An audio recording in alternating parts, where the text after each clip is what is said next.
په فیسبوک کې پهاش ویډیوګان د سره وجنه مخامخ راځي یا کم کسان پهاش ویډیوګان ګوري نو تاسو دغه پهاش ویډیوګان چې دي دا بس تاسو بچو ته مخامخ راځي کستا رونه کشران هغه ته هم دغه ویډیوګان چې دي دا مخې ته راځي کم پهاش ویډیو چې ته وګوري دا بیا تاسو رشتہ دار ته چې دا مخامخ راځي د قسم د دې په اړه کې تاسو کړه دی په فیسبوک کې چې کم لایوي او لایو ز کولاو کوم پاګه کې ماته پهاش ویډیوګان چې دي دا راځي نو دا پهاش ویډیوګان چې دي دا به څنګه د فیسبوک نه ختميږي نو باندې باندې مخکې منګم ویډیو کړو ختم سړي او بدی کې ته هم چې کوم کسانو ته پهاش ویډیوګان نازي نو پاغي کې بس تاسو د سي مرګري چې هغه به دغه پهاش ویډیوګان ګوري تاسو مرګري پهاش ویډیوګان ګورئ تاسو ته پر مخامخ کیږي بل لا کستا مرګري شیر کوي یو ویډیو هغه شیر کړه نو هغه شیر ویډیو چې داغه به تاسو ته مخامخ راځي نو تاسو به چل کوئ چې خپل مرګري به ختمو چې هغه تاسو نه ختم شي نو تاسو ته دغه پهاش ویډیو نه راځي بل لا تاسو ځینې ګروپونه جوائن کړي ګروپونه جوائن کړي نه پاغي ګروپ کې چې د قسمه قسم کسان چې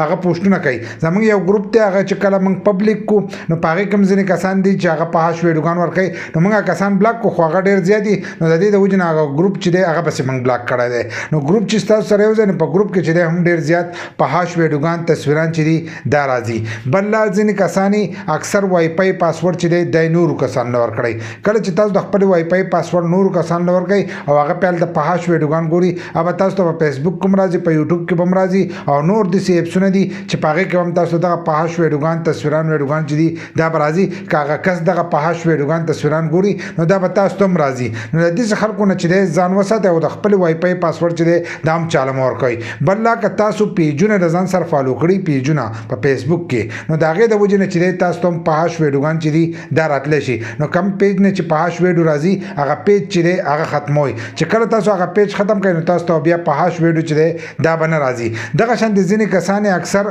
په پهاش ویډیوګانو باندې کمنټس کوي د دې طرف ته کنزل لیکي یا نور څه لیکي نو کله چې په دغه تاسو ولیکئ نو دغه تاسو مرګرو ته چې دا مخامخ کیږي که تاسو په ښه کمنټس کوئ او که بد کمنټس پې کوئ د دې د لاس تاسو هغه ویډیو چې دغه تاسو مرګرو ته مخامخ کیږي نو د دې د وجې هم تاسو ته پهاش ویډیوګان چې دی دا راتلی شي خو د کس چې دا تپوس کړی چې ما ته پهاش ویډیوګان مخامخ راځي نو ځینې خو داسې پهاش ویډیوګان چې تاسو په علاقه کې څوک وګوري هغه راته هم رامخامخ کیدی شي لکه اوس تاسو کومه علاقه ده په هغې لوکیشن کې څوک کمې ویډیوګانې زیاتې ګوري نو د هغې مناسب یو نیمه ویډیو چې دا تاسو ته مخامخ راځي نو کله چې تاسو ته پهاش ویډیو مخامخ راشي نو تاسو یې ودروئ مو بلا سکرین خو ډایرکټ یې هړوئ چې کله دا تاسو بار بار داسې ډایرکټ هړوئ نو تاسو ته به دغه پهاش ویډیوګان چې دي دا په فیسبوک کې مخامخ نه راځي دا کس وایي چې موږ ته په لایو کې راځي نو لایو چې تاسو کله کولاو کوئ په لایو کې زیاتر چې دی انګریزان لایو راغلي نو په هغې کې به تاسو ته راځي زیاترې ویډیوګان چې دي دغه شانتې به راځي کمتر به داسې ویډیو چې هغه به ستاسو د طبیعت دي باقي به پهاش ویډیوګان چې دي دغه به راځي بل لا ځینې خو یو نیمه ویډیو راځي یو نیمه ویډیو خو د دې د وجې نه راځي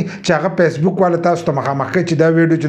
دا وګوره او دا ستاسو دپاره ده نو د دې د وجې نه هم ځینې ویډیو چې د هغه راځي خو ځینې کسانو ته ډېر ویډیوګان راځي دا د دې د وجې نه راځي چې هغه یا به دې ویډیو ودرېدلی یا به دې ویډیو باندې زور کړی ځان ته یې پلی کړی نو د هغې د وجې نه ته بار بار هغه قسمه ویډیوګان چې دي دا مخامخ راځي نو چې هر کله د دا قسمه ویډیو مخامخ راشي نو دا ویډیو د مخې نه اړوئ خو چې مرګري پیج او دغه شانتې ګروپونه تاسو جوین کړي نو دا به اول ختموئ که دغه یو نه ختم کړي نو دغه شانتې پهاش ویډیوګان چې دي دا به راځي بلکې د فیسبوک له طرفه یو تاسو پې نه ودرېږئ لکه ډایرکټ د سکرین نه یې هړوئ نو بیا به هم دغه پهاش ویډیوګان چې دي دا به ستاسو د موبایل نه ختم شي بل لا که تاسو په خپله پهاش ویډیوګان ګورئ نو دغه به ستاسو دغه که ستاسو بچي هغه هم کتی شي که ستاسو نور کشران هغو ته هم دغه ویډیوګان چې دي دا مخامخ کېږي ځکه هغه به ستا سره هلته کې پرنټ وي یا ته په یوټیوب باندې ګورې نو په یوټیوب باندې دا چل دی چې ته یې وګورې په خپله وای فای باندې هلته کې ستاسو په کور کې چې کم کسان دي هغو ټولو ته مخامخ کېږي یا که زنانۍ او که واړه ماشومان یې کار یو کس خو هغو ته په یوټیوب کې هغه ویډیوګان چې دي هغه مخامخ کېږي ځکه چې هلته کې د وای فای کنیکشن چې دی دا یو وي نو د دې د وجې نه هم دغه ویډیوګان چې دي دا تاسو ته مخامخ راتلی شي